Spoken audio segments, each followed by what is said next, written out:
Pete, as we move into 2019, how excited are you about what this year could hold for Nottinghamshire? Yeah, it's funny actually. Christmas is always one of those times, I think, when we go before Christmas and it feels like quite a long way off, and then suddenly we're back here in the middle of Jan and it feels like really it's a heartbeat away. So yeah, the lads are all back in training again.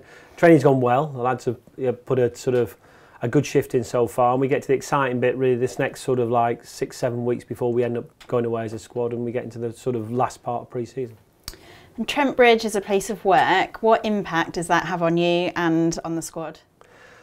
Well, I mean, you only have to look at it really to know it's an iconic ground. It's a beautiful place to come and play. It's got a feel about it, Trent Bridge. I mean, obviously I've been lucky enough, I've played at different places and I've coached at different places. But Trent Bridge has got that sort of, I don't know, it's a mixture, it's traditional. So some of the grounds that have changed have become very efficient, quite a lot of concrete and quite built up. Trent Bridge it still feels very much like an English ground to me. It's got character, the old pavilion, but it's still big enough to know you're playing for one of the big clubs in the country. And it's got a family feel about it. So, I mean, we all love it here. I think everybody who's been here, and on our coaching staff, we've got a nice balance of people like Andy Pick and Paul Franks who've been here all the way through their playing careers, to some of us who come in later.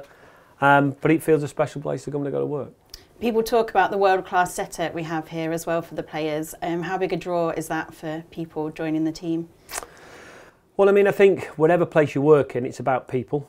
So we've worked very hard, I think, to try and get a coaching team together and also provide facilities, I think, that are as good as anywhere. I think every county would try and be in a position where you train as though you give the players the opportunity like they're training for an international. That's what we're trying to do. The goals are always interesting, I think, at first class level because we've got to remember the players' dreams. The players want to play for Notts and win trophies for Notts.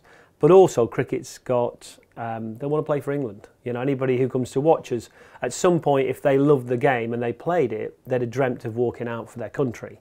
And so we're trying to get both things going, and we're lucky in some ways. We've seen some of our players go on and play, and that's always fantastic for the club. And at the moment, we've got 4 or 5 of those lads playing for the Lions in the winter, which is exciting again, because those sort of experiences those players go will only make them better when they come back and play for the club.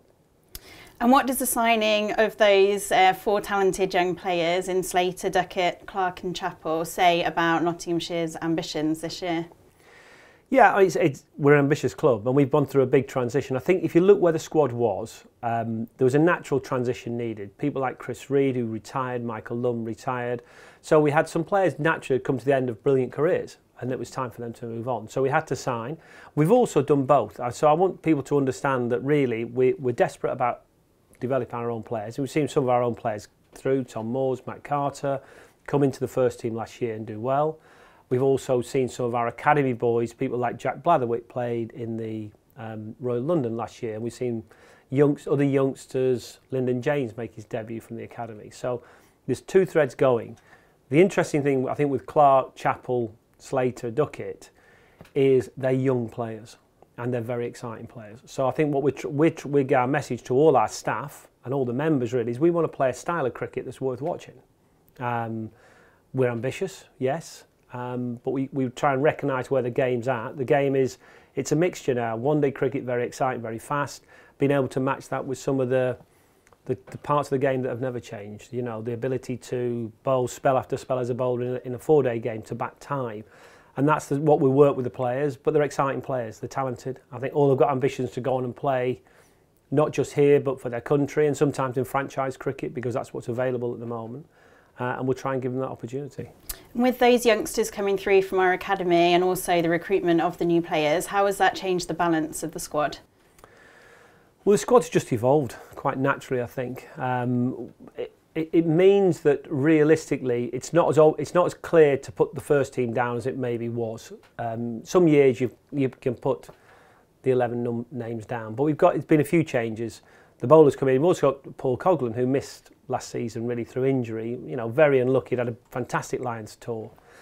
Was being talked about as potentially a future international player and got a cruel injury in a dislocated shoulder. he's worked very hard and he's now back to full fitness. So there's quite a lot of competition, which is a good thing in the squad. There's also some traditional faces there that are going to be big parts of that first team squad because, you know, they fit. They're very good players, they're very established players. But it's it's a bit more open than it has been in the past, and I think that's an exciting thing for everybody. And how are they all gelling together during winter training? There seems to be a lot of gruelling fitness sessions this year. What is the purpose of that, and what impact will that have? Yeah, well, I mean, at the end of every season, you look back on the season and which bits hurt us most, and where. And one of the areas we looked at was physically. We felt in the sort of the game against Kent here in the quarter-final. And also the quarter-final of the 2020 trophy against Somerset, we felt physically we were a bit behind the two sides. Two very strong physical sides, Kent and Somerset. And that's more for running between the wickets, fielding, generally, and that ability to maintain all through a season. So it was an area we identified and spoke to the players about. The players agreed, and we thought we had to try and rejig that. So we worked hard at that. It doesn't mean that fitness wins you a game of cricket. It doesn't. But it can stop you winning a game. And so our number one is still skill. You know, we work very hard with the players. You know, in one-day cricket, we've got some very explosive batters, which we think is crucial to winning games. And we want to play that style. But we know we've got to recognise that all areas of the game we've got to be good at. So it's been exciting. The lads have worked not just on fitness, but they're committed totally to it, I think. And it's an area for growth, I think, for us as a club. Do you take part in it yourself? There was a lot of talk when the lads were doing the triathlon that perhaps you might have been up there with the winners. Yeah. I don't know about that. I mean, I think the lads are in great. I mean, to be fair, James Piper's now flying the flag, I think, for the coaching staff. He's the physio. I mean, I enjoy my fitness, but I can do what I want to do. But the level these lads are working to now, quite rightly so, is higher. But it's specific. I mean, so some of the stuff we put on the social media, often it's some of the fun stuff. Well, it's not fun, but it's sort of like the team. There's a mixture. Some of it's, they did a Gotham Hills, which is a tough one you do together. But every day they do their specific work. And that stuff is what sometimes the members don't see. But, you know, when a player gets through a season uninjured, you know, people like Liam Price, James Pipe, the work they've done tirelessly on the little things are the things that protect that player. Stretching, mobilities, little strength things, those little specifics for him as a player, it has a big difference. And that's something I think we pride ourselves on, is trying to get that bit right. And so fitness is always a mixture. It's fit for purpose. You know, we're not trying to produce gym bunnies. We're trying to produce people who can play really good competitive cricket and play it for a long time. You mentioned the members there. Trent Bridge has had a membership of 8,000 in recent years, and we're consistently the best attended ground outside of London. How important is that membership support to the team? Yeah, I mean, it's fantastic, the support, and the team really appreciate it. And I think it's one thing I'll often say as a head coach, that, you know, at the end of the day, and I'll say the same to the members, we won't always win. And we might not always play well, but what you never want to do is when you walk up the field that a member could walk up to you and felt that as a team we hadn't given everything. And we didn't understand the respect you should have for playing for a great club. And I think we did that 99% of the time we'd done that. I thought a couple of times towards the end of last year, actually, we didn't always get that right. We came across a little bit like we were tired and we hadn't really gone for it. And that's something we have to learn from, because to win things, you've got to be at it all the time. But the members, the members are different everywhere you go. Here we've got the privilege of walking through the members, certainly if you're in the pavilion, and they are cricket savvy. They understand the game, so they appreciate things about the game, not just 2020, but the people that come watch Championship, they appreciate a good spell, they appreciate when people are putting in, and then, so I think that's nice for the players, you know, they get a feel that, you know, and they'll come up and, you know, I encourage members, speak to the players, you know, we represent them on the field, and that's our responsibility. We sat here with less than 3 months to go until the start of the season. What can we expect to see from this Notts team and how it approaches its cricket this year? Well, I mean, we'll try and do is we'll try and play aggressive cricket. You look for opportunities to dominate games, and that the understanding of that in any format of the game is sometimes you've got to soak up the pressure to do that. So the expectation of our players is that they can do that. But overarching, you're waiting for your chance to really strike and move on to try and win games of cricket. I think we've done that all the way through. To do that, you need players to practice in a certain way. You want to be the side that are the aggressor as much as you possibly can.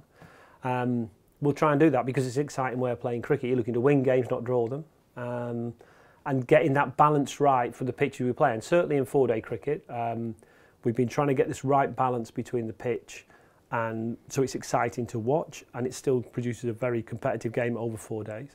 And I think, you know, Mick as director of cricket, myself as head coach, Steve Mullaney's captain, that's something we're constantly on with Steve, and Steve's been very good. So, you know, I'm expecting to play some really exciting cricket. We'd love to be in all competitions at the last part of the season. The season's set differently again this year, so there's a chance to win a trophy early, the Royal London. That's something we had the privilege of winning a couple of years ago, so we'll target that to start with. But yeah, really looking forward to it. Thanks, Pete. Thanks, Amy.